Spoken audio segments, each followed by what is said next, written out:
Let's go see the garden. Stella's inviting all of you. Come see my beautiful garden.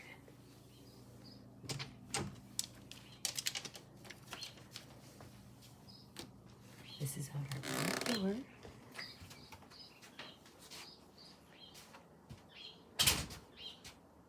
Birds are singing and talking to you too. Just going to give you a quick little tour. Things are still out of place. I'm still working on it because it's still very early in the year here. We are in Saskatchewan, Canada. Zone 3. Long winters, short summers. That's Stella's favorite lookout. So that goes out the side, and then I have a front yard also that I will show you eventually. I just want to show you the backyard quickly. Do a little show and tell here. Okay, so off the top deck here. Everything is just coming to life. Just coming to life. It's just, my most favorite time of year. Chives, tons of chives. Oh, chives are so good for you. So my concept of gardening, chop and drop. All of this will get used in my pots. It'll all get dug back up into the garden.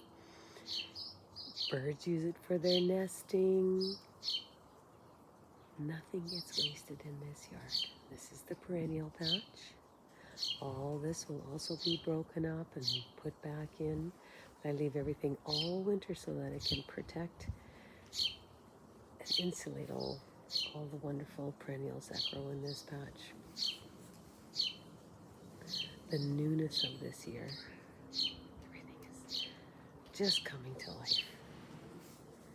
These are first ones to appear. Look how pretty they are. This amazing little purple flower just amongst all of that. It's just like good for you, just performing. There's my cherry tree. We prune quite a bit because it could be potential to be a very big tree. So we're pruning her and training her that she's got to be a smaller tree. And here's just coming to life. Look at the leaves coming. Down here, see all this? Gets all chopped up and gets all worked in. And then this is where all the containers. So I'm going to do more container gardening. I just started doing the container thing for a couple of years now, and it's been pretty successful for me.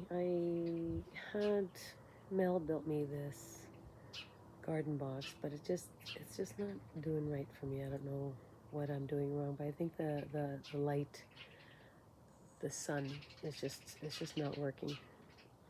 So I'll take it apart and I will repurpose it, and it'll get used in my community patch. I want to do raised bedding in my community patch. Yes, like I don't have enough work to do, and I have to have a community patch too. Here's my clematis. And this clematis, you just leave it, no chopping back, and it's amazing how it comes back. You can see these little fuzz balls. Those are their seed. So cute. And actually, you can already see that there is life. See the buds there? Just right by the little fuzzy. Where are you? See, right there. Budding already. With this clematis, as soon as the snow is gone, you got to start giving her a good pail of water a day. And there's comes off of the eave of the garage, always catching water. Oh, that rainwater is just so good for all my little friends, all my family. Here's my little anemones peeking up. I was a little worried. They're really late this year. Here they are. They go, good 12 inches high, and they get the most beautiful white flowers. And there's irises, and I got a peony, and I got Maltese cross, and I got bleeding hearts, and I got hostas and lamiums and ferns And I'll put some sunflowers here this year. And there's just so many. I forget until they all start coming up. And I go, oh yeah. But anyways, welcome back to all the perennials. And here I did a little greenhouse run today. I couldn't help it. I did some tomatoes and peppers and I'm going to try some leeks this year and some onions in containers, see how that goes. Pansies,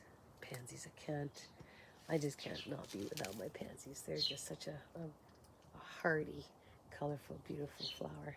And portulaca and snapdragons. Snapdragons are the good old fashioned. They just remind me of my mom and her garden. My sweetgrass, I grow in pots. My winter I just put it in the garden every year, cover it with snow and leaves, and it's amazing. Comes back for me every year. A very good friend of mine gave me those years ago. My little garden shed that my hubby built. So cute. And then here's all the seeds that I gotta figure out who's going where. It's a planning. You gotta really plan. I do anyway. I really think and plan what do I eat most? What do I enjoy the most? And that's what I'm starting to plant and do now, so that I can sustain myself for the winter with herbs and vegetables and food. The way the prices are with everything now, it's hard. And here's where my scarlet runner beans will grow. There's gull. There's my rain barrel. There's Stella's little place where she does her little business. She puts some peas. And there's our compost bins. And here's our little oasis. I know it looks really chaotic and messy right now. I like to see this, and then when it's all done, it's just like, wow, it's amazing how everything grows and comes to life. But this is our space for the summer. This is where we just hang and we live out here pretty much all summer. This is where people come over to have coffee and visit, and we play music out here. We're musicians also, so we sing and play guitars and drum and sing. This is our house, 1913. Look at her, still standing tall and majestic and happy. So to all you gardeners out there working hard and protecting the earth and enjoying